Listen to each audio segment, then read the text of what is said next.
Long ఆన్లో batsmen ఆడిన భారీ షాట్ను ఫీల్డర్ అందుకోలేకపోయాడు. కానీ అద్భుత ఫీల్డింగ్తో సిక్సర్ను అడ్డుకుని ఔరా అనిపించాడు.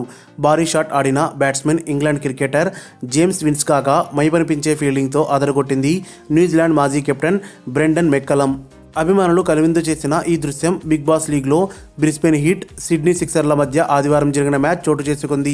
సిడ్నీ సిక్సర్స్ ఇన్నింగ్స్ 17వ ఓవర్లో జేమ్స్ విన్స్ లాంగ్ ఆన్లో ఆడిన భారీ షాట్ ఆడాడు. దాదాపు 6 అని అందరూ భావించారు. కానీ రెప్పపాటులో అదే దిశలో బౌండరీ లైన్ వద్ద నిల్చున్న బ్రెండన్ మెక్కలం బంతిని అద్భుతంగా అందుకున్నాడు. అయితే బ్యాలెన్స్ కోల్పోతున్నట్లు భావించిన మెక్కలం బంతిని గాల్లోకి విసిరేసి మరోసారి క్యాచ్ అందుకోవడానికి ప్రయత్నించాడు.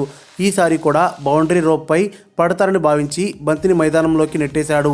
క్షణిక కాలంలో ఈ కివీస్ ప్లేయర్ చేసిన ఫీట్ను చూసి మైదానంలో అభిమానులు, ఆటగాళ్లు ఆశ్చర్యచకితులయ్యారు.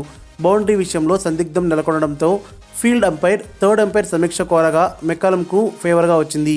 ఇప్పటికే బ్యాట్తో ఎన్నో గుర్తుండిపోయే ఇన్నింగ్స్లో ఆడిన మెక్కలం 37వ ఏళ్ల వయసులో అద్భుత ఫీల్డింగ్తో అదరగొట్టడంపై అభిమానులు ప్రశంసల జల్లు కురిపిస్తున్నారు. దీనికి సంబంధించిన వీడియో క్రికెట్ ఆస్ట్రేలియా తన అధికారిక ట్విట్టర్లో క్యాచ్ పట్టాలే కానీ మెక్కలం ఎలా బౌండరీ ఆపాడో చూడండి అని షేర్ చేసింది. దీంతో ఈ వీడియో నెట్టింట్లో హల్చల్ చేస్తుంది. ఇక ఈ మ్యాచ్లో సిడ్నీ సిక్సర్స్ నిర్ణీత 20 ఓవర్లకు 7 వికెట్లు నష్టపోయి 177 పరుగులు చేయగా అనంతరం లక్ష్య ఛేదనకు దిగిన బ్రిస్బేన్ 98 పరుగులకే కుప్పకూలి ఘోర పరాజయాన్ని మూటగట్టుకుంది. మరిన్ని అప్డేట్స్ కోసం మన ఛానల్ని సబ్స్క్రైబ్ చేయండి.